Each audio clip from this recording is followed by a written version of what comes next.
जाएगा कि इस दिन का हमको वीडियो चाहिए, नहीं पढ़े थे। तो ध्यान दीजिए सभी को, अभी हम लोग जो है ज्योग्राफी से रिलेटेड जो पृथ्वी की आंतरिक संरचना है और विविध जो VVI संगठन है उसे 40 क्वेश्चन है, देखते हैं।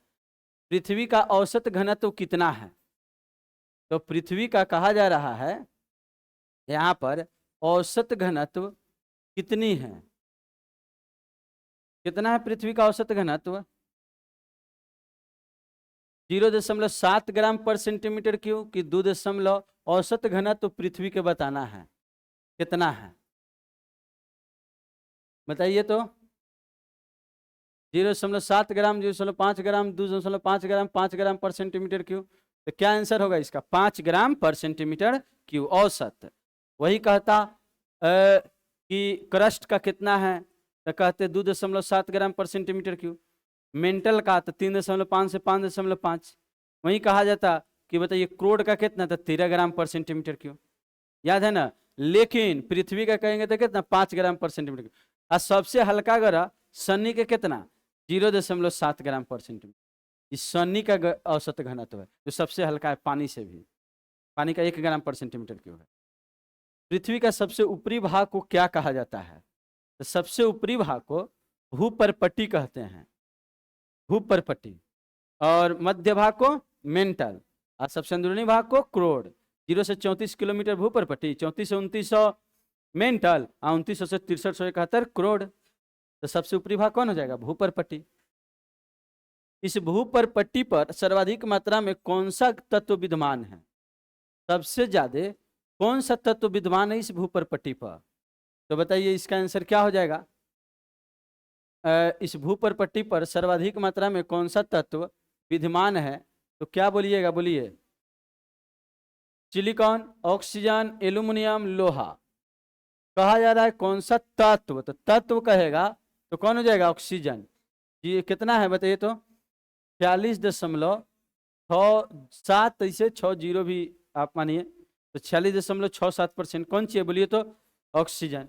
2 में कौन है? सिलिकॉन, कितना ना, 27.72%। और 3 में कौन? एल्यूमिनियम, कितना, 8.13। और 4 में कौन है? लोहा, कितना, 5%। लेकिन वही क्वेश्चन आपसे पूछेगा कि सर्वाधिक कौन सा धातु है, सबसे ज्यादा मात्रा में कौन धातु है, तब क्या करिएगा? इसमें धातु ऑक्सीजन सिलिकॉन नहीं है, एल्यूमिनियम है, इसलिए आंसर हो जाएगा एल्यूमिनियम। आंसर क्या हो जाएगा? एल्यूमिनियम। अगला क्वेश्चन देखते हैं, 5 नंबर। निकेल तथा फेरस की प्रधानता पृथ्वी के किस भाग में अवस्थित है? माने निकेल और फेरस सबसे ज्यादा कहां पर है? तो भूपर्पट्टी पर निकेल और फेरस की, क्रोड की, मेंटल की, इनमें से कोई नहीं। तो क्या कहेंगे? क्रोड में। केंद्र में सबसे ज्यादा निकेल और फेरस है, तो आंसर क्या हो जाएगा? क्रोड हो जाएगा। पृथ्वी के कितना मीटर नीचे जाएंगे तो 1 डिग्री सी टेम्परेचर बढ़ जाएगा? कितना मीटर नीचे जाते हैं तो 1 डिग्री टेम्परेचर बढ़ जाता है? तो कहेंगे 32 मीटर। कितना आंसर हो जाएगा इसका? 32 मीटर। और ऊपर 165 मीटर जाते हैं तो 1 डिग्री टेम्परेचर कम हो जाता है। अगला क्वेश्चन है, पृथ्वी के नीचे कितना मीटर जाने पर 1 डिग्री का तापमान वही क्वेश्चन था ना, हो गया ही। निचले मेंटल तथा ऊपरी क्रोड को बांटने वाली असंबद्ध रेखा कौन है? यानी मेंटल क्रोड को जो बांटता है उस रेखा को कहते हैं गुटेनबर्ग रेखा। क्या बोलते हैं बताइए तो?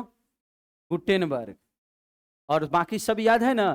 क्रस्ट को 2 भागों, भूपर्पट्टी को 2 भागों में बांट दे, उसे क्या बोलेंगे बोलिए तो? कोनराड असंबद्धता। कोनराड याद है।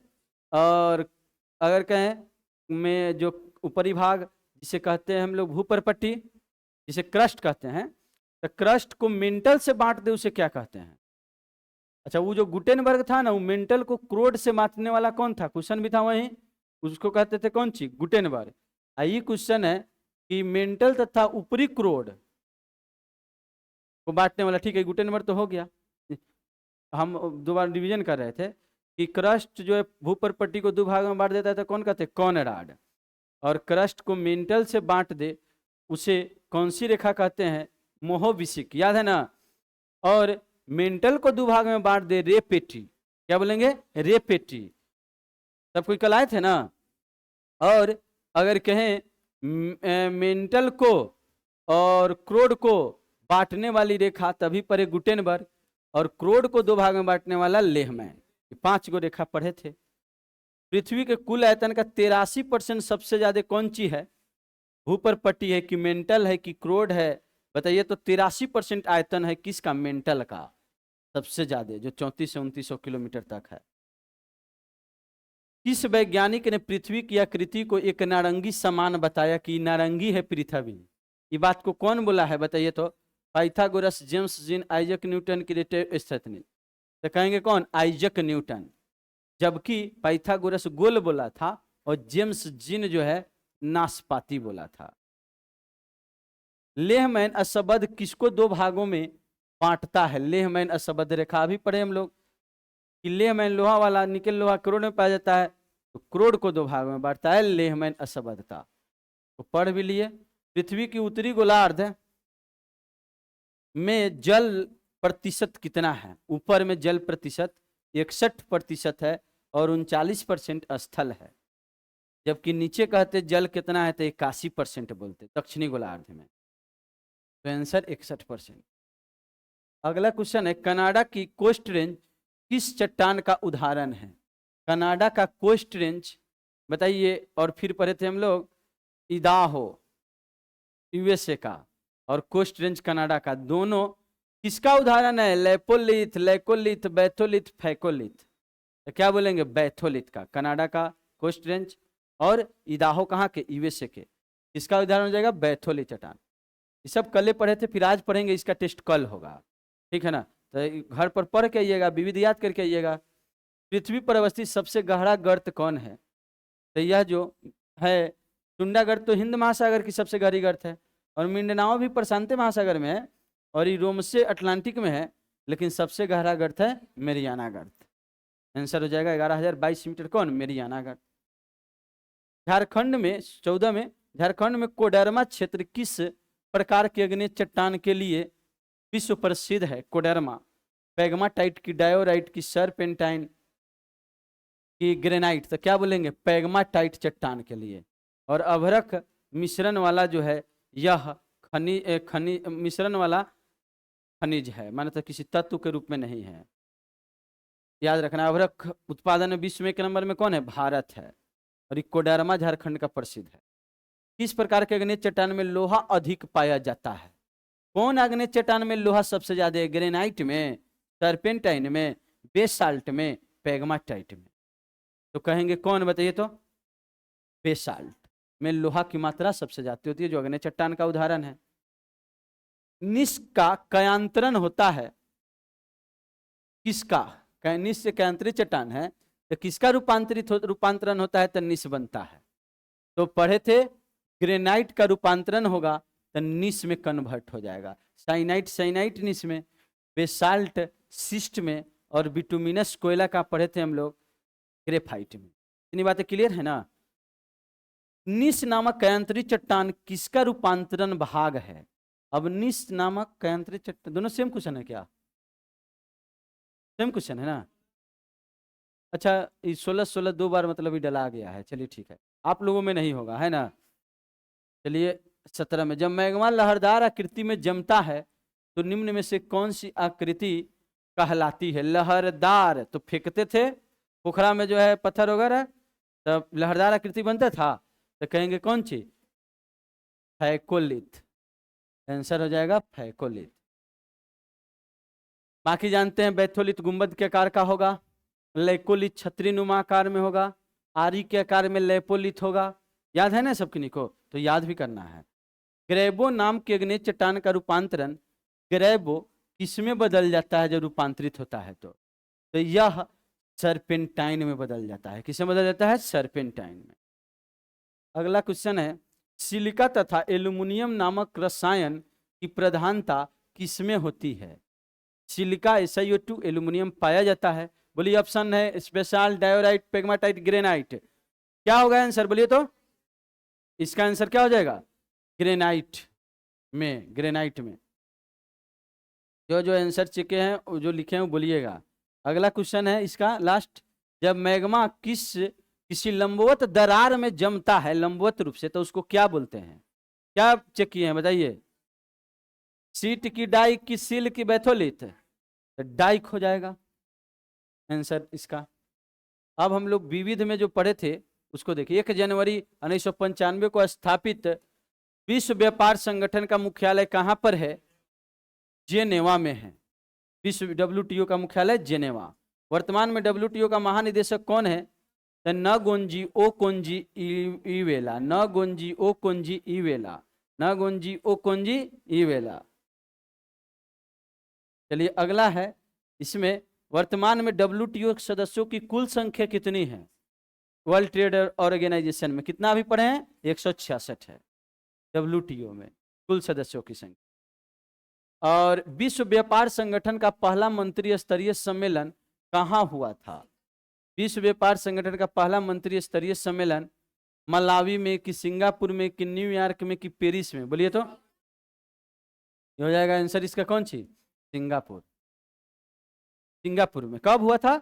94 के समय में, है ना? 94 में है ना, 1994 में। विश्व व्यापार संगठन का पहला महानिदेशक कौन बने थे WTO का? पहला क्वेश्चन पूछे थे क्या बताइए? तो पीटर सदरलैंड। Peter Sutherland. अच्छा ये दोनों में दुंदू कलर से मिला के लिखा जाएगा तो ठीक रहेगा? ये थोड़ा लग रहा है ना यहाँ पर, ठीक। और देखिए कितना खराब राइटिंग है कि नहीं? खराब राइटिंग है कि नहीं? लग रहा है ऐसे कोई लिखता है? तो एक दिन इस पर लिखा जाएगा ना एकदम अच्छा से सीधा सीधा, तब समझेंगे कि अच्छा लिखते हैं। समझ रहे हैं ना? इस पर पूरा सीधा सीधा आ जाएगा तब। देख रहे हैं कितना टेढ़ा टेढ़ा लग रहा है। यूरोपीय संघ का मुख्यालय कहाँ है? बोलिए तो यूरोपीय संघ का मुख्यालय कहाँ पर है? Geneva, Paris, the Hague, Brussels? तो ब्रुसेल्स कहेंगे। यूरोपीय संघ का मुख्यालय कहाँ है? बोलिए तो ब्रुसेल्स में। चलिए अगला क्वेश्चन, यूरोपीय आर्थिक समुदाय का मुख्यालय। अच्छा ये किधर गया क्वेश्चन? यूरोपीय संघ का अच्छा नीचे में 2 बार आ जाएगा। चलिए कोई बात नहीं, यहाँ से अब क्वेश्चन है, यूरोपीय आर्थिक समुदाय का मुख्यालय कहाँ है? यूरोपीय आर्थिक समुदाय का मुख्यालय बोलिए तो कहाँ है? यह जो है यूरोपीय आर्थिक समुदाय का मुख्यालय पेरिस में। यूरोपीय आर्थिक समुदाय का मुख्यालय कहाँ पर है? पेरिस। नहीं नहीं नहीं नहीं नहीं नहीं, इसका यूरोपीय आर्थिक समुदाय का मुख्यालय जेनेवा में है। अपने से कुछ खाली पेरिस बोलिएगा। यूरोपीय आर्थिक समुदाय का मुख्यालय कहाँ पर है? जेनेवा में। आंसर हो जाएगा जेनेवा। ये तो आप लोग के भरोसे रहेंगे तो सब गड़बड़ा दीजिएगा, ठीक है ना? यूरोपीय, हाँ जेनेवा उसका आंसर होगा। यूरोपीय मुद्रा यूरो के चलन तथा संचालन के नियंत्रण रखने के लिए जून 1998 में कहाँ यूरोपीय सेंट्रल बैंक की स्थापना की गई? बताइए तो यूरोपीय सेंट्रल बैंक फ्रैंकफर्ट, जर्मनी में कौन पड़ता है? फ्रैंकफर्ट। अगला, यूरोपीय अंतरिक्ष एजेंसी का मुख्यालय कहाँ है? यूरोपियन अंतरिक्ष एजेंसी जिसमें 20 सदस्य है और ये भी मंगल ग्रह पर अपना जो है अंतरिक्षयान भेज चुका है, के बाद भारत भेजा। तो बताइए यूरोपीय अंतरिक्ष एजेंसी का मुख्यालय कहाँ पर है? यह हो जाएगा पेरिस में। इसका भी फ्रांस के पेरिस में। पढ़े होंगे तो सारी बातें याद होगी। 7 मार्च 1924 को नाटो का 32वां नया सदस्य बना है। यानी नाटो में 32 गो सदस्य है। नाटो का फुल फॉर्म भी पूछता है, नॉर्थ अटलांटिक ट्रीटी ऑर्गेनाइजेशन कहते हैं। और इसका 32वां सदस्य स्वीडन बना है। स्क्वेंडियन देश कहते हैं स्वीडन को, उसमें 5 गो देश आता है। स्क्वेंडियन देश के में 5 गो देश आता है, तो स्क्वेंडियन देश कौन कहेंगे? स्वीडन। अगला क्वेश्चन है, 19 दिसंबर 1966 को स्थापित एशियाई विकास बैंक, यानी कि एशियाई बैंक की स्थापना भी याद रखना 1966 में हुआ है। और यह मुख्यालय कहाँ है इसकी? एशियाई विकास बैंक की मुख्यालय मनीला में है। फिलीपींस की राजधानी क्या है? मनीला। फिलीपींस की राजधानी मनीला, तो फिलीपींस के मनीला में। यूरोपियन अंतरिक्ष एजेंसी में वर्तमान में सदस्यों की संख्या कितनी है? यूरोपियन अंतरिक्ष एजेंसी में वर्तमान में सदस्यों की संख्या कितनी? तो अभी तुरंत बोलबे किए। यूरोपियन अंतरिक्ष एजेंसी में कब 34 बोले हैं? अभी 20 बोले ना। यूरोप आर्थिक विकास संगठन में कहेंगे कितना? 34। अभी तुरंत बोले कि 20 सदस्य कौन सी यूरोपियन अंतरिक्ष एजेंसी में, जिसका मुख्यालय जो है बताए थे पेरिस में।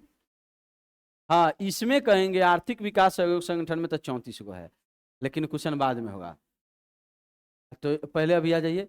आर्थिक सहयोग विकास संगठन का मुख्यालय कहाँ है, तो इसका मुख्यालय जो है पेरिस में है। आर्थिक सहयोग एवं विकास संगठन का भी मुख्यालय कहाँ पर, पेरिस में। अगला है, वर्तमान में एशियाई विकास बैंक के अन्य देशों की कुल संख्या कितनी है। वर्तमान एशियाई विकास बैंक में सदस्यों की कुल संख्या कितनी है, तो कहेंगे एशिया एडीबी में 69 गो सदस्य है। कै सदस्य है, 69। इसका मुख्यालय कहाँ है, मनीला में। अगला क्वेश्चन है, किस संगठन का आदर्श वाक्य है, एक दृष्टि, एक पहचान और एक समुदाय। पढ़े होंगे किसका, आसियान का, तो आंसर हो जाएगा इसका कौन सी, आसियान। अगला क्वेश्चन है, एशियाई विकास बैंक का प्रतिनिधि कार्यालय कहाँ नहीं है, तो 3 जगह प्रतिनिधि कार्यालय था, टोक्यो में, वाशिंगटन में, फ्रैंकफर्ट में, मनीला में नहीं है, मनीला में नहीं है। एशियाई विकास बैंक का प्रतिनिधि कार्यालय कहाँ, ये तो हो गया। आसियान केंद्रीय सचिवालय कहाँ है, आसियान की, आसियान का केंद्रीय सचिवालय कहाँ पर है, इंडोनेशिया की राजधानी में है। बोलिए कौन होगा इंडोनेशिया की राजधानी। आई में कै गो सदस्य है, 10 गो सदस्य है ना, याद रखिएगा, कैसे 10 है, 10 आसियान में। आर्थिक सहयोग एवं विकास संगठन में कुल सदस्यों की संख्या कितनी है, इसमें कै गो है, 34 गो है, 34। 69 में कौन सी में, एडीबी में, अंतरिक्ष एजेंसी में 20 गो, यूरोपियन संघ में 28 गो। याद रखना है, पूरी बात है। यूरोपियन पार्लियामेंट कहाँ अवस्थित है, यूरोपियन पार्लियामेंट कहाँ अवस्थित है, तो यूरोपियन पार्लियामेंट जो है लग्जमबर्ग में अवस्थित है, लग्जमबर्ग। आंसर क्या हो जाएगा इसका, लग्जमबर्ग।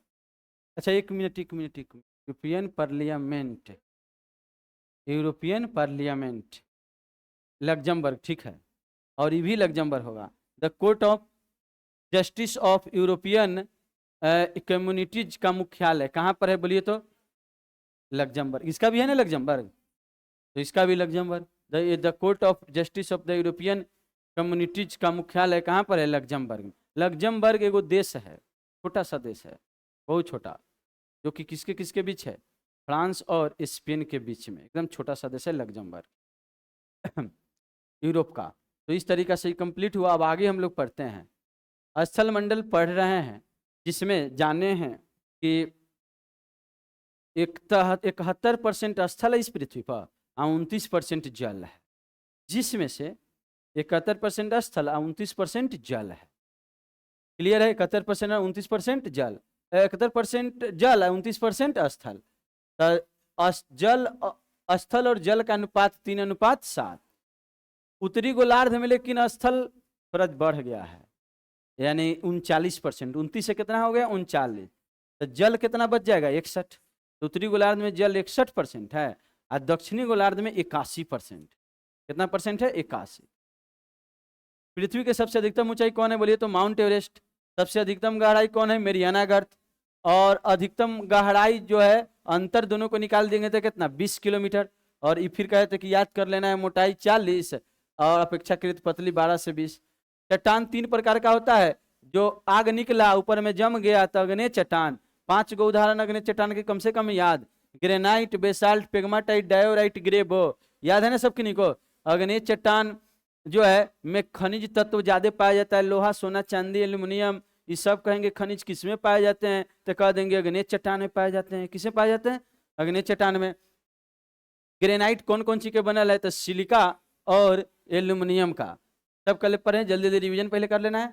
बेसाल्ट में लोहे की मात्रा सर्वाधिक होती है और ये काली मिट्टी में ज्यादा पाया जाता है। जैसे हम लोग कहेंगे गुजरात महाराष्ट्र का क्षेत्र काली मिट्टी का, जो कपास के लिए जाना जाता है, जो बेसाल्ट चट्टान का बना है। किसका बना है, बेसाल्ट चट्टान का।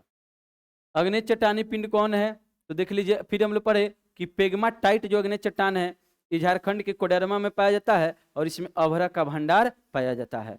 फिर पढ़े हम लोग कि जितना अग्नेय चट्टान, इसकी आकृति के हिसाब से अलग अलग नाम दिया गया है। जैसे नाम अलग अलग दिया गया, बैथोलिथ, सब पढ़वे करेंगे। और कुछ अग्नेय चट्टान का रूपांतरण जो हो जाता है, वो खंड बना के दे दिया है, तो उसको यहीं देख लेते हैं। बताइए तो ग्रेनाइट का रूपांतरण किस में होता है, नीस में। साइनाइट का साइनाइट में, ग्रेबो का सर्पेंटाइन में, बेसाल्ट का सिस्ट में, और बिटुमिनस कोयला का ग्रेफाइट में। बैथोलिथ जो है यह सबसे बड़ा अग्नि चट्टान है, और ये बैठल जैसे रहता है यानी गुंबद के आकार में, तो बैथोलिथ नाम है। और इदाहो और यूएसए का और कनाडा का कोस्ट रेंज बैथोलिथ का उदाहरण है।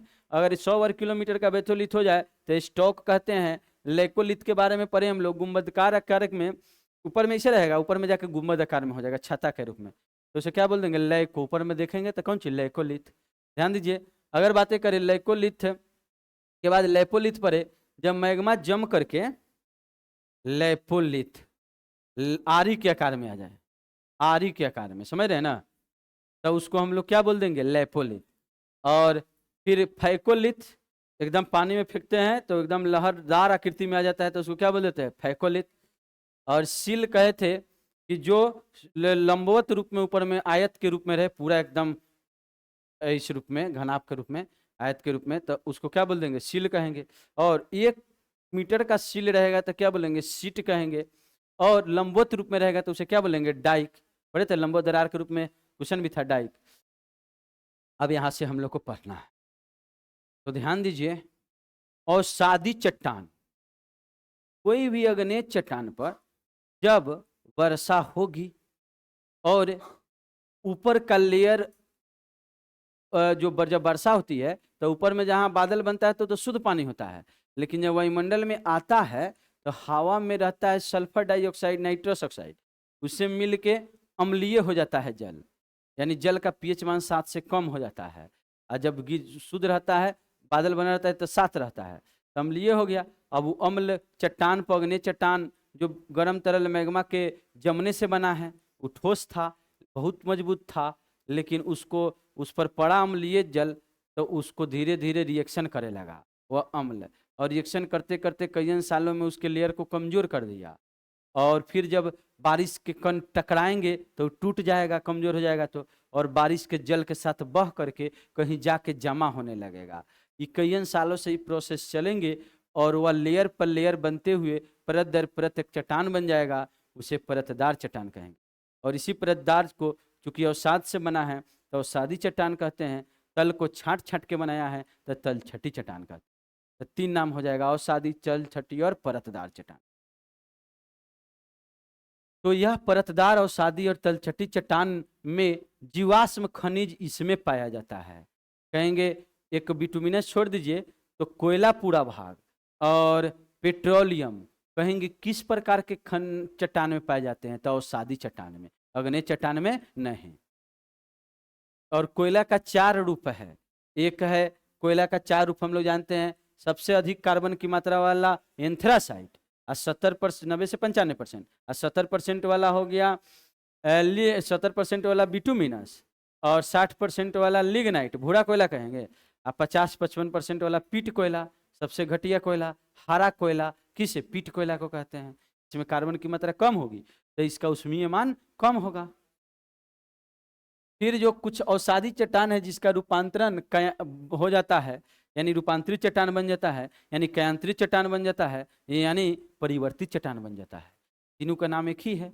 तो किसका किसका रूपांतरण किस में होता है, कहेंगे सपिंड का रूपांतरण सपिंड शिस्ट में होता है, बलुआ पत्थर का रूपांतरण क्वार्टजाइट में होता है, और सेल बलुआ पत्थर यानी SiO2, SiO2 तो मजबूत हो जाता है तो क्या बन जाता है, क्वार्टजाइट, हीरा को काट देगा, इतना मजबूत हो जाता है, समझ रहे हैं ना।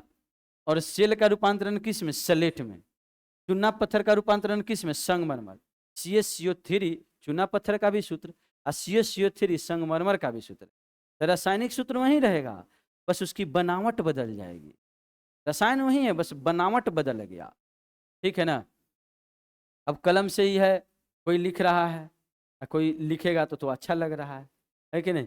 तो बस क्या है, स्याही तो वही यूज हुआ है, कॉपी वही है, बस बनावट अलग हो गया तो दिखने में अलग लगता है कि नहीं लगता है। ठीक उसी प्रकार से रसायन वही रहते हैं, बस इसका जो है रूप बदल गया तो इसका गुण भी बदल गया, क्वालिटी भी बदल जाएगा, है कि नहीं। तो वही क्वालिटी बदला हुआ चट्टान है, तो रूपांतरित चट्टान कह रहे हैं। चूना पत्थर उतना महंगा नहीं होगा, संगमरमर बहुत महंगा हो जाएगा, ठीक है। लिग्नाइट कोयला किसमें बदल जाता है, एंथ्रासाइट कोयला में। तो एक बार और, सपिंड किसमें, सपिंड शिस्ट, याद करना है बलुआ पत्थर, बोलिए इधर बलुआ पत्थर। अच्छा इसको जो है कैसे आप लोग को दिखाई नहीं दे, तब समझेगा कि लुसेंट की किताबों पढ़ रहा है। चलिए बोलिए तो, सपिंड किस में दिखाई दे रहा है? सपिंड दिखाई नहीं दे रहा है आप लोग को? सपिंड सिस्ट, बोलिए बलुआ पत्थर, सेल और चूना पत्थर, और बोलिए तो लिग्नाइट कोयला, एंथ्रासाइट कोयला। चलिए अब आगे हम लोग देखते हैं। अगर कहें कि नमक की चट्टान अधिकांश इसमें मिलते हैं, जैसे कौन कौन? नमक की चट्टान भी है, कौन कौन उदाहरण अभी पढ़े? बलुआ पत्थर, सेल, चूना पत्थर, लिग्नाइट, सपिंड, सब के अलावा सलेट, कांग्लोमेरेट। इस सलेट क्या है थोड़ा सा जान लीजिए। इस सलेट जो समुंदर में कोई मल जीव वगैरह मर जाता होगा तो नीचे में जा करके जो है, ठीक है ना, जिस चट्टान पर जाके वो अगर बैठ गया और चारों ओर से वह लेयर घेर दिया तो उस सलेट है। कौन है? सलेट। और उसी सेल सलेट में जो है पेट्रोलियम का जमाव होता है। तो ये भी सेल सलेट धीरे धीरे लेयर पर लेयर बना है, इसलिए इसको हम लोग कहते हैं परतदार चट्टान, अवसादी चट्टान। बालू पत्थर में CaCO3 में अगर CaCO3 जो है में कंकर भी आकर के मिल जाए, बलुआ पत्थर में कंकर भी आकर मिल जाए, ठीक है ना, तो कंग्लोमेरेट हो जाता है। क्या हो जाता है? कंग्लोमेरेट। तो बालू पत्थर का ही एक रूप कह देंगे, कौन चीज? कंग्लोमेरेट। थोड़ा ही बदला हुआ रूप रहता है, कोनाकार आकृति में ज्यादा होते हैं, ठीक है ना, किस में? कंग्लोमेरेट में। तो कह दिए चूना पत्थर, स्लेट, कंग्लोमेरेट। नमक की चट्टान, तेल खरी, ये सब नमक की चट्टान जो समुद्र में बहुत सारे नीचे में नमक के लेयर चट्टान बैठा रहता है, तो नमक की चट्टान भी लेयरे पर लेयर ना बना होगा, तब अवसादी चट्टान कहेंगे। सेल खरी, सेल खरी और सलेट में ही जो है पेट्रोलियम का जमाव होता है, वो भी समुद्र के नीचे। तो ये भी किसका उदाहरण हो जाएगा बताइए? तो अवसादी चट्टान। वो पांच को के अलावा वो पांच बने सपिंड, बलुआ पत्थर, सेल, चूना पत्थर, लिग्नाइट के अलावा सलेट, कंग्लोमेरेट, नमक की चट्टान और सेल खरी। इन 9 नाम याद कर लेना है।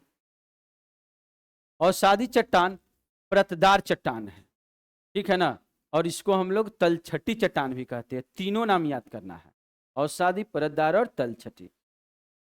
इसमें पाया क्या जाता है? तो जितना वनस्पति जीव जंतुओं के जीवाश्म, तब वनस्पति के जीवाश्म से कोयला बनता है और जंतुओं के जीवाश्म से पेट्रोलियम बनता है। इतना बात क्लियर है ना? तो अगर कहें लिक्विड वाला जीवाश्म कौन है? पेट्रोलियम। और ठोस जीवाश्म किसे कहेंगे? कोयला को। ये भी याद रखिएगा। उद्योगों की जननी किसे कहते हैं? कोयला को कहते हैं। कोयला नहीं होगा तो कोई भी इंडस्ट्री संचालित नहीं होगा, क्योंकि कोयला से ही जो है उष्मा उत्पन्न होते हैं और एक चीज से दूसरे रूप में जो धातुओं को बदला जाता है। इसलिए कहेंगे कि यह उद्योगों की जननी है। तो चट्टानों में लोहा के भी अयस्क, लेकिन एक चीज याद रखिएगा, धात्विक खनिज मिलते हैं अधिकांश किस में? अग्नेय चट्टान में। लेकिन कुछ लोहा के, कोयला भी हम लोग पढ़ रहे थे मिलता है अग्नेय चट्टान, अवसादी चट्टान। लेकिन एगो बिटुमिनस कोयला पढ़े हैं ना, किसका उदाहरण था? अग्नेय चट्टान का। ठीक उसी प्रकार से सब धात्विक खनिज मिलता है अग्नेय चट्टान में, लेकिन एक धातु याद रखिएगा, लौह अयस्क भी किसमें पाया जाता है? अवसादी चट्टान में। जैसे कोयला मिलेगा सब अवसादी चट्टान में, एगो बिटुमिनस वाला कोयला कहाँ मिलेगा? अग्नेय चट्टान में। ठीक उसी प्रकार से सब धात्विक खनिज मिलता है अग्नेय चट्टान में, और एक लौह अयस्क कहाँ मिलता है? अवसादी चट्टान। अपवाद में भी थोड़ा याद रखना, नहीं कि 100% पूरा धातु पाया जाता है, नहीं। ठीक है। फॉस्फेट, कोयला, सीमेंट बनाने की चट्टानें सब पाई जाती है। फॉस्फेट इससे खाद बनेगा, कोयला, सीमेंट बनाने वाला जितना रसायन से कैल्शियम वगैरह ये सब है, ये सब कहाँ मिलता है बताइए? तो अवसाद, कैल्शियम, मैग्नीशियम, ये सब से बनता है सीमेंट। तो ये सब पाया जाता है कौन सी में? अग्नेय चट्टान में, अवसादी चट्टान में। और इसी को तलछटी परतदार कहते हैं। जितना तेल है वो सब कहाँ मिलता है बताइए? तो अवसादी चट्टान में। तेल मतलब अवसादी चट्टान में खनिज तेल को क्या बोले? पेट्रोलियम, डीजल, किरोसिन सबसे तैयार होता है। अगर बातें करें हम लोग दामोदर नदी, महानदी, दामोदर नदी पश्चिम बंगाल में, महानदी उड़ीसा में, गोदावरी नदी जानते हैं महाराष्ट्र के त्र्यंबक गांव नासिक से शुरू होकर के और जा करके गिर जाती है बंगाल की खाड़ी में गोदावरी नदी। और भारत में केवल बहने वाली अगर कहे सबसे बड़ी नदी कौन है? तो गोदावरी नदी है। केवल और केवल भारत में बहती है वो बड़ी नदी कौन हो जाएगा? तो गोदावरी। केवल और केवल भारत में, क्योंकि गंगा नदी तो बांग्लादेश में भी चल जाता है ना, नहीं चल जाता है? तो इसलिए कहेगा भारत की सबसे लंबी नदी तो कहिएगा गंगा ही। लेकिन अगर ऐसे क्वेश्चन पूछ दे केवल और केवल भारत में बहने वाली सबसे लंबी नदी कौन है, तो गोदावरी हो जाएगा, क्योंकि गंगा के बाद गोदावरी नदी का नंबर आता है 1465 किलोमीटर के साथ, और 2525 किलोमीटर के साथ है गंगा नदी। अदूम में 1465 किलोमीटर के साथ कौन नदी है, गोदावरी नदी। लेकिन केवल केवल भारत में बहने वाली हो जाएगा बड़ी में कौन, गोदावरी नदी। लेकिन अगर एग्जाम में कुछ है सबसे लंबी नदी तो गोदावरी नहीं मारिएगा, याद करके गंगा नदी कहिएगा। आगरा का किला, दिल्ली का लाल किला जो बना है, यह बलुआ पत्थर ही जब बदल गए हैं, तो पढ़े थे बलुआ पत्थर मन ही लाल आकृति में रहता है और यही क्वार्टजाइट में बदल जाता है। तो बिना क्वार्टजाइट में बदले ही, बलुआ पत्थर का रूपांतरण किस में होता है, क्वार्टजाइट में। अभी तुरंत पढ़े कि नहीं पढ़े, इसको बताइए। अभी बलुआ पत्थर का रूपांतरण किस में, क्वार्टजाइट में। तो बलुआ पत्थर से, क्वार्टजाइट से नहीं, बलुआ पत्थर लाल होता है और इसी से बना है लाल किला। कौन सी बना है, लाल किला। और आगरा का किला, ये सब जो है किससे बना है, लाल दिखता है क्योंकि बना है बलुआ पत्थर से। और अगर अग्नेय चट्टान और अवसादी चट्टान रूपांतरित तो हो जाए तो ये बन जाता है कयांतरित चट्टान, रूप बदल लेगा। तो एक बात और भी, एक बार रूप बदल लिया अब फिर भी रूप बदल लिया तो कहेंगे क्या, कयांतरण का कयांतरण हो जाता है। जैसे नहीं, समझिए हम लोग पढ़े थे ग्रेबो सर्पेंटाइन में बदल जाता है, और सर्पेंटाइन भी बदल जाए तो नहीं कहेंगे कि कयांतरण का कयांतरण हो गया। तो कयांतरित चट्टान का भी कयांतरण होता है। देखिए कौन कौन, सेल पढ़े थे अवसादी चट्टान था, और सेल किसमें बदल गया था कयांतरण में, सलेट में। सेल किसमें बदला था, सलेट में। और सलेट जो है बदल जाता है किस में, फाइलाइट में। तो सलेट बदल गया फाइलाइट में, तो कयांतरण का कयांतरण हो गया कि नहीं हो गया। अब फाइलाइट का भी कयांतरण हो जाता है कौन सी में, सिस्ट में। तो वो बदला ही रहेगा, तो सबको कयांतरण कहेंगे। लेकिन याद रखना पड़ेगा कि सेल सलेट में, सलेट फाइलाइट में, फाइलाइट सिस्ट में। सेल सलेट में, सलेट फाइलाइट में, फाइलाइट सिस्ट में। क्या सर, इनको देखिए तो, सेल सलेट में, सेल सलेट में, और अगर बात करें सलेट फाइलाइट में, और फाइलाइट किस में, सिस्ट में। सेल सलेट में, सलेट फाइलाइट में, फाइलाइट किस में, सिस्ट में।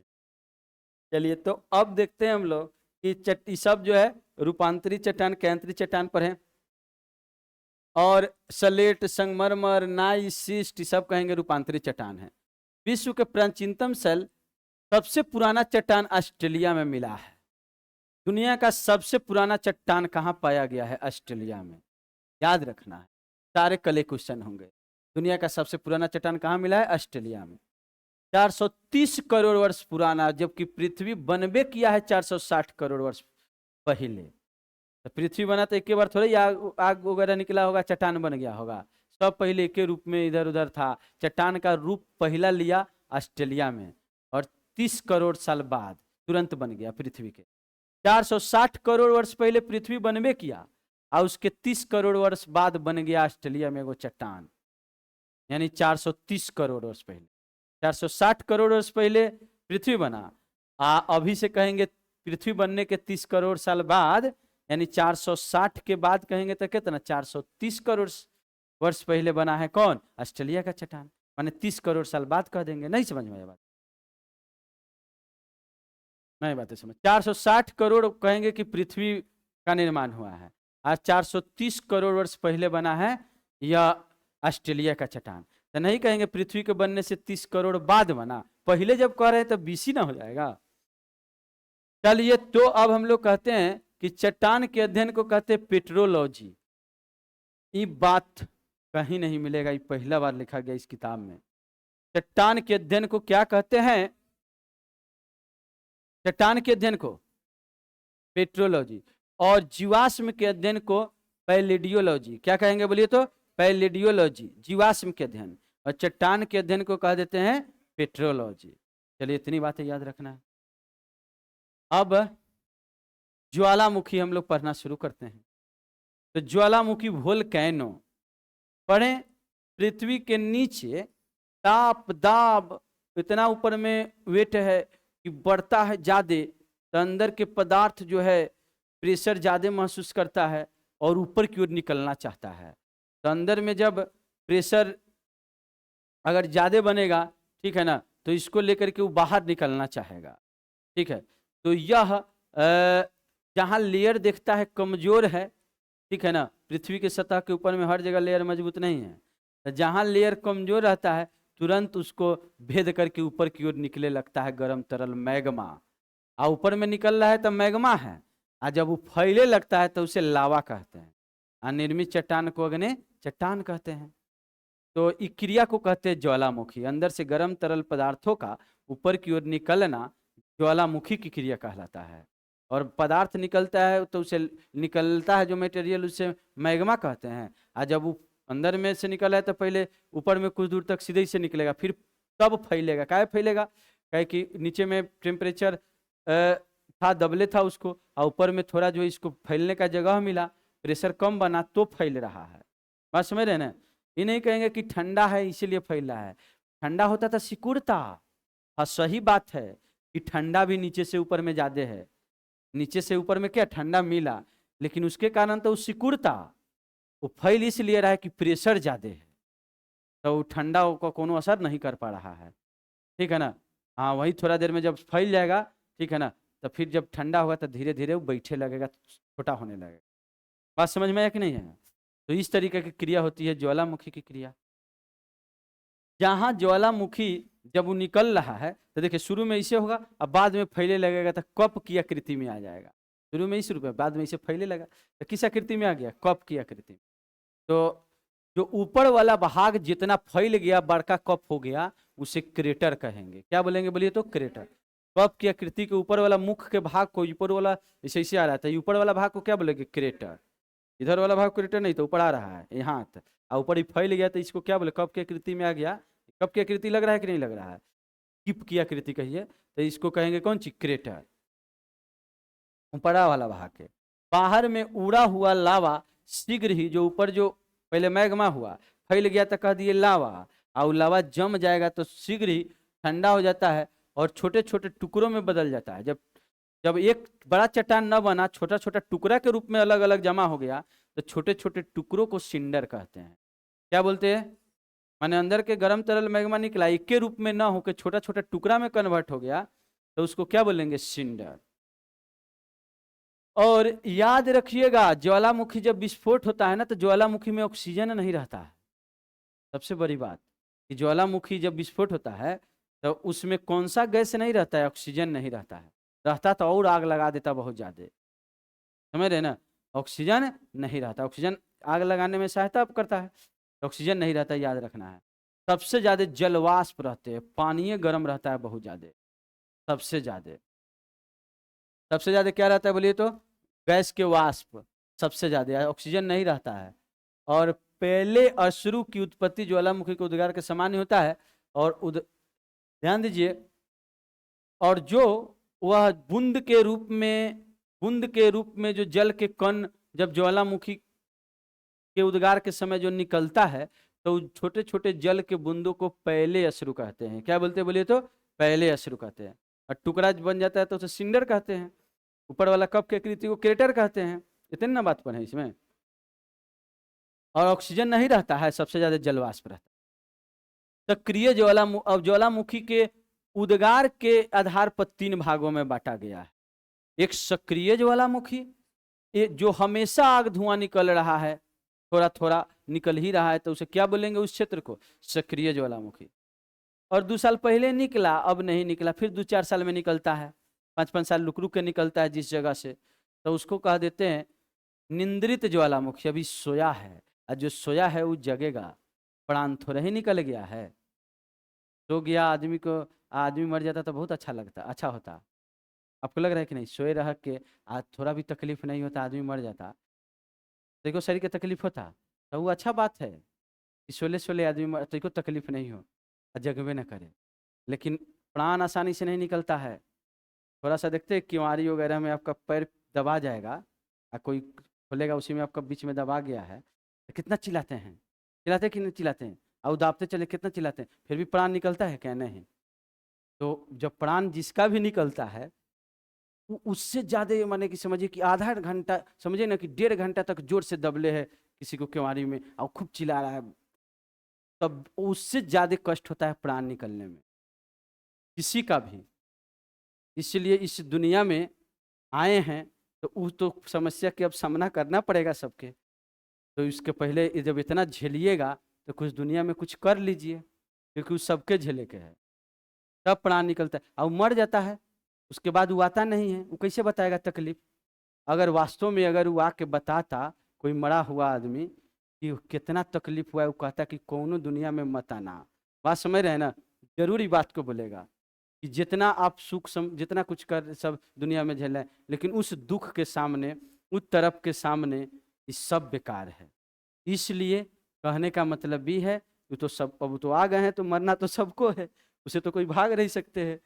हाँ, लेकिन जब उतना तकलीफ सहिएगा कभी ना कभी, तभी काहे के झूठ मूठ के थोड़ा मोड़ा सुख के लिए परेशान रहते हैं कि नहीं हमको जो है मिठाई खाएं, चाहे रसमलाई खाएं, चाहे जो अच्छा से सोए, नींद ले।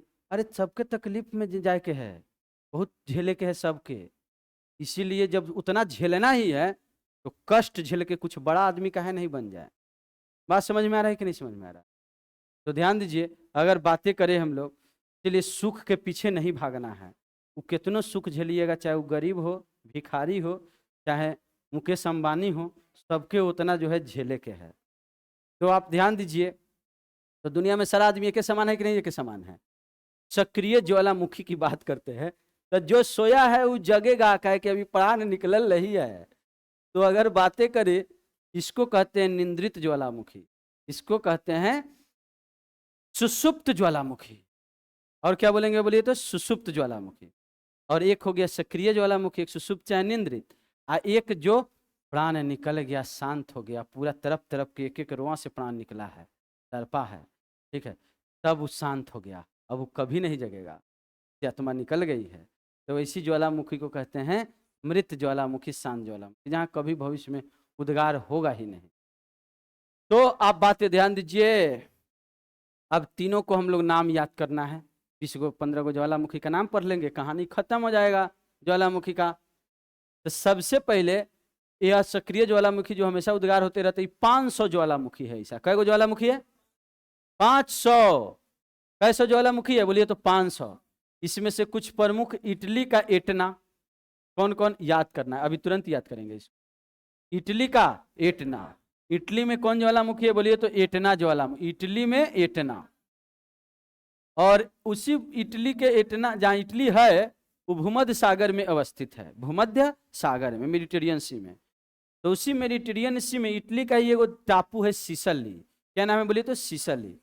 इटली का ये टापू है उस भूमध्य सागर में, उसका नाम क्या है? सिसली। उकरे बगल में जो है एक ज्वालामुखी है जिसका नाम है स्ट्रोम्बली। कौन ज्वालामुखी? स्ट्रोम्बली। अच्छा, इसके बारे में बताएगा अभी कि स्ट्रोम्बली जो भूमध्य सागर के सिसली जो द्वीप है, सिसली द्वीप की किसका? इटली का है। उसी के सिसली द्वीप में ही छोटा छोटा अलग अलग टापू सब है, उसी में एगो टापू पर हमेशा आग धुआं निकल रहा है। वो टापू का नाम है लिपारी द्वीप। तो देखिए क्या कहें, इटली भूमध्य सागर में पड़ता है, वहां पर एगो सिसली द्वीप बड़ा है, ओकरा बगल में एक छोटा सा द्वीप है जेका नाम है लिपारी, और वो द्वीप से आग धुआं हमेशा निकल रहा है और समुंदर के बीच में है। तो ऐसा लगता है कि भूमध्य सागर में कोई लाइट वहां से प्रकाश दे रहा है, तो सोलर पावर लगल है, ठीक है ना, प्रकाश स्तंभ। लेकिन वो प्रकाश स्तंभ नहीं है, वो आग ऊपर उठ रहा है और सबको प्रकाशमय कर रहा है। वहां कोई सोलर पावर नहीं लगल है, वो आग के ज्वाला है जो प्रकाशित करता है सबको। तो कहते हैं भूमध्य सागर का प्रकाश स्तंभ किस ज्वालामुखी को? तो कहेंगे स्ट्रोम्बली ज्वालामुखी। इटली के सिसली के लिपारी द्वीप है भूमध्य सागर में। इतना बात क्लियर? इटली के सिसली के लिपारी द्वीप है, भूमध्य सागर में है। इटली का एटना, स्ट्रोम्बली, दुगो हो गया। उत्तरी अमेरिका में है, मैक्सिको में बहुत सारे स्थित कोलिमा ज्वालामुखी। कौन ज्वालामुखी है? कोलिमा। बहुत VVI, बहुत ज्यादा सक्रिय ज्वालामुखी है कोलिमा, मैक्सिको में। जैसे उत्तरी अमेरिका पढ़ेंगे तो ऊपर में अलास्का, तब कनाडा, तब यूएसए, तब मेक्सिको आएगा। तो मेक्सिको में अवस्थित कोलिमा जो ज्वालामुखी, सक्रिय ज्वालामुखी है, तो 3 गो याद हो गया, Etna, Stromboli, Colima, Etna, Stromboli, Colima, Etna, Stromboli, Colima. Colima ज्वालामुखी 40 बार इसमें बड़ा बड़ा उद्गार हो चुका है। थोड़ा तो धुआं हर बार निकल रहा है, थोड़ा थोड़ा निकल रहा है 24 घंटा, लेकिन बड़ा सा जो है विस्फोट 40 बार हो चुका है। कई बार हो चुका है? 40। विस्फोट हो जाता है, फिर थोड़ा थोड़ा धुआं निकल ही रहता है हमेशा, अब फिर विस्फोट कभी हो जाता है। तो इसे कहेंगे तो कई बार? 40 बार। तो कहेंगे सर्वाधिक बार किस ज्वालामुखी से विस्फोट हुए हैं, तो कहेंगे कोलिमा ज्वालामुखी मेक्सिको का, और इटली का एटना, स्ट्रोम्बली। भूमध्य सागर का प्रकाश स्तंभ, ऐसा लगता है कि भूमध्य सागर में कोई सोलर पावर लगल है, तो किसे कहेंगे प्रकाश स्तंभ भूमध्य सागर का? स्ट्रोम्बली को। सबसे अधिक सक्रिय ज्वालामुखी किलायू हवाई द्वीप पर है, माने सबसे अधिक। 40 बार भले उद्गार हुआ है कोलिमा में, लेकिन हमेशा बड़ा एरिया में उद्गार हो ही रहा है हर जगह से, वह है अमेरिका में ही अधिकार है, अमेरिका का अधिकार है। और प्रशांत महासागर के एकदम बीच में एगो टापू का समूह है जिसे हवाई द्वीप कहते हैं। प्रशांत महासागर के बीच में एगो टापू का समूह को क्या बोलते हैं? हवाई द्वीप। हवाई द्वीप की राजधानी याद है? होनोलुलु। क्या है बोलिए तो? होनोलुलु। क्या है बोलिए तो? होनो माने इसमें ऊपरे ऊपरे बोल देवे के है, होनोलुलु, समझ रहे हैं ना? क्या है बोलिए तो? होनोलुलु, यह हवाई द्वीप की। और इसी में एक किलायू ज्वालामुखी है जो सबसे बड़ा ज्वाला, माने हमें सबसे सक्रिय ज्वालामुखी में बड़ा कहेंगे कौन? तक किलायू बड़ा। सर्वाधिक बार कहेंगे तो कौन? कोलिमा। 4 ज्वालामुखी पढ़ चुके हैं, नाम बोलना है। इटली का Etna, Stromboli, Kilauea, Colima. Etna, Stromboli, Kilauea, Colima, बोलिए तो कौन कौन सी? Etna, Stromboli, Kilauea, Colima. Etna, Stromboli, Kilauea, Colima, बोलिए कौन कौन? Etna, Stromboli, Kilauea, Colima.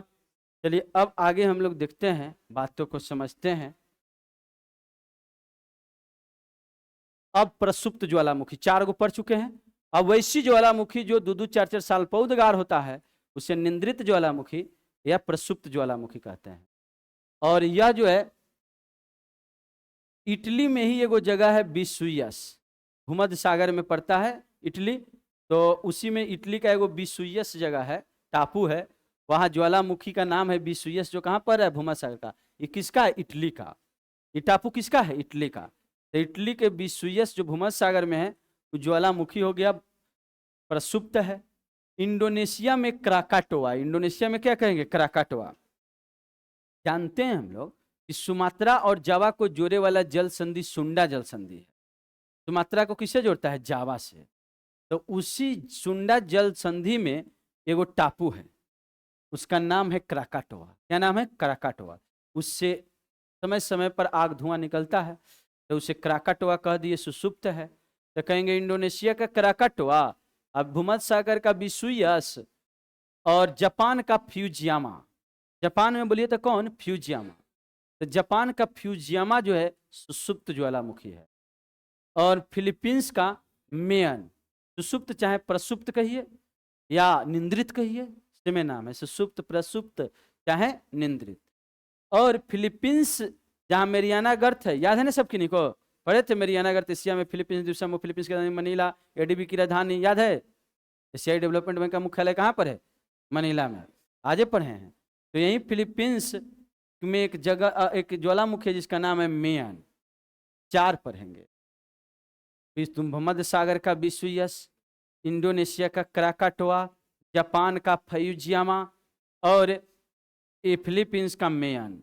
अब केवल नाम बोले के, विसुयस, क्राकाटोआ, फ्यूजियामा, मेयन। बोलिए तो कौन कौन? Vesuvius, Krakatoa, Fujiyama, Mayon. याद हुआ सब किन्हीं को? बोलिए कौन कौन सी? Vesuvius, Krakatoa, Fujiyama, Mayon. Vesuvius, Krakatoa, Fujiyama, Mayon. अब 4 4 8 ज्वालामुखी याद कर चुके हैं, रिपीट कर सकते हैं। चलिए बोलिए तो, पहले ई वाला सक्रिय ज्वालामुखी कौन कौन? इटली का एटना, और स्ट्रोम्बली, कोलिमा, किलायू, कोलिमा, किलायू। और बताइए इधर याद किए हैं 4 गो प्रक्षुब्ध ज्वालामुखी, बोल दीजिए। विस्वियस, क्राकाटोआ, फ्यूजियमा और मेयन। अब हम लोग को शांत ज्वालामुखी पढ़े के है, जो मृत ज्वालामुखी है, जो पहले बहुत उजागर होता था, बंद हो गया है। ईरान का कोह सुल्तान और देमबंद। ईरान में कौन जगह है? देमबंद और कोह सुल्तान, चाहे कोह सुल्तान और देमबंद। ईरान का कौन कौन हो गया? कोह सुल्तान, देमबंद। बोलिए तो कौन कौन? कोह सुल्तान और देवबंद। देमबंद, देवबंद नहीं, देमबंद। ईरान का कोह सुल्तान और देमबंद। म्यांमार का पोपा। म्यांमार में कौन है? पोपा। और अफ्रीका में किलीमंजारो। और दक्षिण अमेरिका में इक्वाडोर में पड़ता है चिम्बेराजो। दक्षिण अमेरिका के इक्वाडोर में चिम्बेराजो। तो बोलना है कोह सुल्तान और देमबंद कहाँ? ईरान के। पोपा कहाँ के? म्यांमार के। तीन ज्वालामुखी। और किलीमंजारो कहाँ? अफ्रीका में। 4।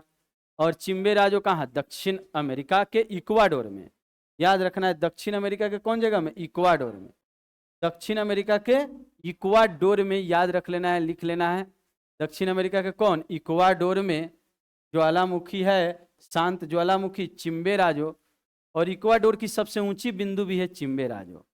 उसी चोटी की से आग धुआं पहले निकलता था, उस सबसे उस इक्वाडोर की सबसे ऊंची बिंदु भी है। कौन? चिम्बेराजो। तो इतनी बातें याद रखना है। बोले तो ईरान का कौन? देमबंद कोह सुल्तान। म्यांमार का पोपा, म्यांमार के पोपा। और बताइए तो किलीमंजारो कहाँ? अफ्रीका की सबसे ऊंची बिंदु है। कौन? किलीमंजारो, अफ्रीका की सबसे ऊंची बिंदु। और दक्षिण अमेरिका में इक्वाडोर की सबसे ऊंची बिंदु कौन? चिम्बेराजो। तब नाम खाली बोले के हैं, देमबंद, कोह सुल्तान, पोपा, किलीमंजारो और चिम्बेराजो। 5 नाम बोल सकते हैं? बोलिए तो कौन कौन? देमबंद, कोह सुल्तान, पोपा, किलीमंजारो, चिम्बेराजो। और आप ध्यान दीजिए कि जो प्रशांत महासागर है ना, ये पूरब में एशिया है, ऑस्ट्रेलिया है, और पश्चिम में है उत्तरी अमेरिका, दक्षिणी अमेरिका। इधर पूरब, इधर पश्चिम, उत्तर दक्षिण होता है ना। तो इस साइड में अब प्रशांत महासागर के एशिया ऑस्ट्रेलिया है, और इस साइड उत्तरी अमेरिका दक्षिण अमेरिका है। तो ये पूरा जो घिरल है प्रशांत महासागर, इसके किनारे किनारे इस समय ज्वालामुखी ज्वालामुखी है। इसीलिए चारों तरफ जो है ज्वालामुखी है, तो कहेंगे अग्नि का वलय, जो घेराव है वो अग्नि से घेरल है। कौन? प्रशांत महासागर। तो अग्नि का वलय किसे कहते हैं बताइए तो? प्रशांत महासागर में को कहते हैं, से घिरा है। और उसमें भी अधिक सक्रिय ज्वालामुखी अमेरिका एशिया महाद्वीप के तट पर है। उसी में चूंकि प्रशांत को घेर ले अमेरिका एशिया ना, ये साइड एशिया, ये साइड अमेरिका। पूरब में एशिया, पश्चिम में अमेरिका। और ऑस्ट्रेलिया में एक भी ज्वालामुखी नहीं है। एको गो मरुस्थल रेगिस्तान यूरोप में ना है, आ एको गो ज्वालामुखी ऑस्ट्रेलिया में नहीं है। क्लियर है ना? एको ज्वालामुखी कहाँ नहीं है? ऑस्ट्रेलिया में। आ एको गो रेगिस्तान नहीं है कहाँ? यूरोप में। सब जगह थोड़ा ना थोड़ा बारिश होता है। अब हम लोग को देखना है कि अंदर से, पृथ्वी की सतह से ऊपर की ओर खाली गर्म पानी निकलता है, नीचे से कोई मटेरियल नहीं, खाली गर्म पानी निकलता है, तो उस जगह को ग्लेशियर कहते हैं। ऐसे भी ठंडी में गीजर का यूज किया जाता है, तो ग्लेशियर के बिगड़ल रूप को कहते हैं गीजर। गीजर लगाओ गर्म पानी देगा, बात समझ रहे ना? तो वहीं जो प्राकृतिक रूप से जो गर्म पानी ऊपर की तरफ निकले उसे ग्लेशियर कहेंगे। क्या बोलेंगे? दुनिया का सबसे बड़ा ग्लेशियर यूएसए में है। कहाँ पर है? संयुक्त राज्य अमेरिका में। और संयुक्त राज्य अमेरिका में, यूएसए में एक येलो स्टोन पार्क है। पढ़े थे? सबसे बड़ा सबसे पहला राष्ट्रीय पार्क येलो स्टोन पार्क। उसी में, और पार्क इसलिए बना था ना एक कारण, एक ग्लेशियर के कारण, जिसका नाम है ओल्ड फेथफुल ग्लेशियर। क्या नाम है? Old faithful glacier. उसका नाम रख दिया है ओल्ड फेथफुल। सबसे पुराना है, विश्वासी है, तो ओल्ड। और फेथफुल माने विश्वासी, और गर्म पानी निकल रहा है तो ग्लेशियर। याद रहेगा कि नहीं? Old faithful glacier. अब सबसे पुराना है, अब बड़ा है। ठीक है, तो उसमें लोग देखे जाता था, 1-1 मिनट पर उद्गार होता था, देखे जाता गर्म पानी निकल रहा है। सबको कहा नहीं देखा जाएगा तो पैसा लगेगा। घेर घार के जो है पार्क बना दिया पहला बार, और वो पहला पार्क बन गया पूरे विश्व का। पहला राष्ट्रीय पार्क कहेंगे तो कौन है? वो येलोस्टोन पार्क, और वो में गेसर है जो गर्म पानी निकलता है, लोग बैठ के देखता है उसको। तो बताइए इसका नाम क्या है? Old Faithful geyser. और कई मिनट पर उद्गार होते हैं? तो उसमें प्रति 1 मिनट पर उद्गार, प्रत्येक मिनट उद्गार होता है ओल्ड फेथफुल गेसर से। अब एक लास्ट थोड़ा सा बस है, जान लेना है, धुआंरा घाटी किसे कहते हैं?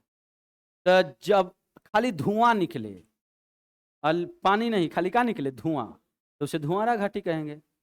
अब कुछ जगह ऐसा है ना, छोटा छोटा छोटा छोटा छिद्रों से बहुत सारे हजार जगह से धुआं निकल रहा है, छोटे छोटे छिद्रों से, तो उसे हजार धुआंरों की घाटी कहते हैं। अलास्का का कटमई प्रदेश पढ़े हैं। उत्तरी अमेरिका में सबसे ऊपर में कौन है? अलास्का, जिसकी सबसे ऊंची बिंदु माउंट मैकिनले जो उत्तरी अमेरिका की सबसे ऊंची बिंदु है, याद है ना सबकी निको?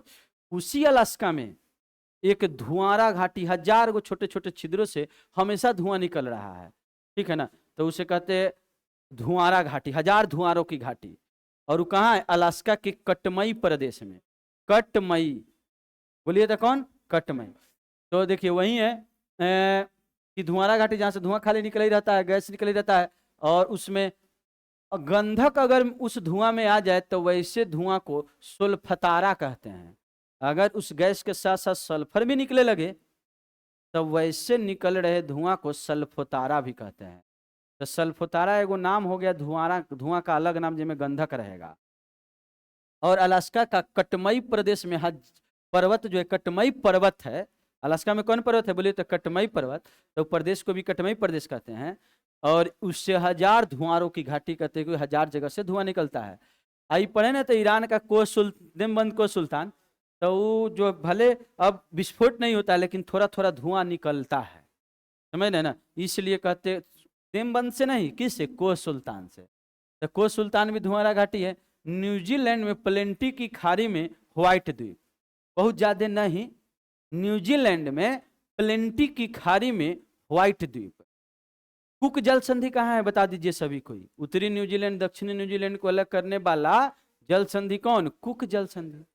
तो प्लेंटी की खाड़ी में एक टापू है जिसका नाम है, न्यूजीलैंड में एक एक जगह है प्लेंटी की खाड़ी, उनमें एगो टापू है व्हाइट द्वीप। कौन द्वीप है?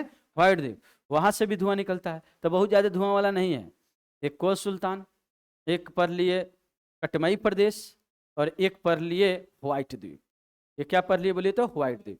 इस सभी को हम लोग हजार धुआंरों की, इस सबको धुआंरा घाटी कहते हैं, जिसमें हजार धुआंरों की घाटी केवल कहते हैं कटमई प्रदेश को। इतनी बातें क्लियर।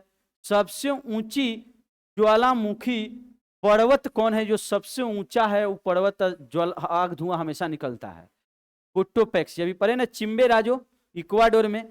तो वही दक्षिण अमेरिका में एगो देश है इक्वाडोर, जिसमें चिम्बे राजो मृत ज्वालामुखी है, और इस सक्रिय ज्वालामुखी है सबसे ऊंचा पर्वत, जिसका नाम है कोटोपैक्सी। क्या नाम है? बोलिए तो कोटोपैक्सी।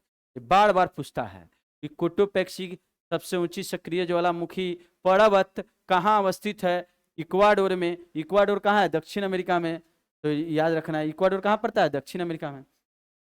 लेकिन अगर आपसे कहे पर्वत कहेगा तो कोटोपैक्सी आपको याद रखना है, लेकिन चोटी के रूप में कहेगा कि सबसे ऊंची चोटी कौन है केवल, ठीक है ना? तो इंडीज पर्वतमाला पर ही है, और चिली अर्जेंटीना की सीमा में। इसका नाम है ओजस डेल सलाडो। क्या नाम है? बोलिए तो। अर्जेंटीना और चिली देश की सीमा पर। इसकी ऊंचाई इससे ज्यादा है, लेकिन ये चोटी है, छोटा सा पर्वत, अलग उसका नाम दिया गया है। एक पर्वते है, हर जगह से निकल रहा है आग धुआं, एगो बिंदु से नहीं। एगो बिंदु के रूप में कहेंगे तो ओजस डेल सलाडो, ठीक है। और ये सक्रिय ज्वालामुखी है, याद रखिएगा। लेकिन एक पर्वत कहेंगे सक्रिय पर्वत, हर जगह उस जगह से निकल रहा है, ऊंचा है, तो कौन हो जाएगा? कोटोपैक्सी। कंफ्यूजन में नहीं रहना है। सबसे सक्रिय ज्वालामुखी चोटी कहेगा तो कहेंगे ओजस डेल सलाडो, सबसे ऊंची सक्रिय ज्वालामुखी पर्वत कहेगा तो कोटोपैक्सी। चोटी कहेगा ओजस डेल सलाडो, पर्वत होगा, हर पर्वत का मतलब हर जगह से निकल रहा है, तो उसे कहेंगे हम लोग कोटोपैक्सी, इक्वाडोर में। विश्व की सबसे ऊंचा लेकिन मृत ज्वालामुखी कहेंगे कौन है? शांत ज्वालामुखी कौन है? तो इंडिजे पर्वत पर है, सारा इंडिज पर्वत पर है, कोटोपैक्सी, ओजस सलाडो। और यह जो है जिसका नाम है कांकागुआ। क्या नाम है? बोलिए तो। इंडिज पर्वत की सबसे ऊंची बिंदु भी कहेंगे कौन है? कांकागुआ। 6960 मीटर। कितना है बोलिएगा? 6960 मीटर। अगर कहेंगे विश्व में सबसे ऊंची पर्वत कह देते हैं हम लोग हिमालय। कौन कह देते हैं? और दूसरी ऊंची पर्वत कहेगा तो एंडीज पर्वत। दूसरी ऊंची पर्वत कौन है? एंडीज, जिसकी ऊंचाई है कितना? 6960 मीटर। और सबसे ऊंचा वाला तो हिमालय 8848 मीटर, 8848.86 मीटर, ठीक है ना, सबसे ऊंचा। लेकिन दूसरा नंबर में कहेंगे तो कौन? एंडीज, जिसकी सबसे ऊंची बिंदु एकांकागुआ, और वहां से पहले आग धुआं भी निकलता था, अब बंद हो गया है, तो मृत ज्वालामुखी कहेंगे। तो इस तरीका से हम लोग कहानी को समाप्त कर चुके हैं, ठीक है ना। तो इतना ज्वालामुखी से पूरा चैप्टर समाप्त हो चुका है। इससे और जो अवसादी चट्टान, कैंथरी चट्टान, बस इतना ही पढ़ के आना है कल। और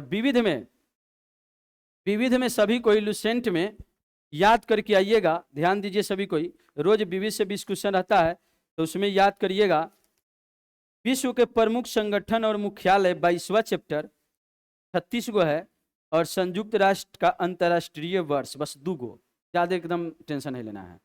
एक जो है प्रमुख संगठन मुख्यालय 36 गो बात है इसमें, आए में जो है 10-12 गो बात है, माने 50 गो बात याद करके आवे के विविध में।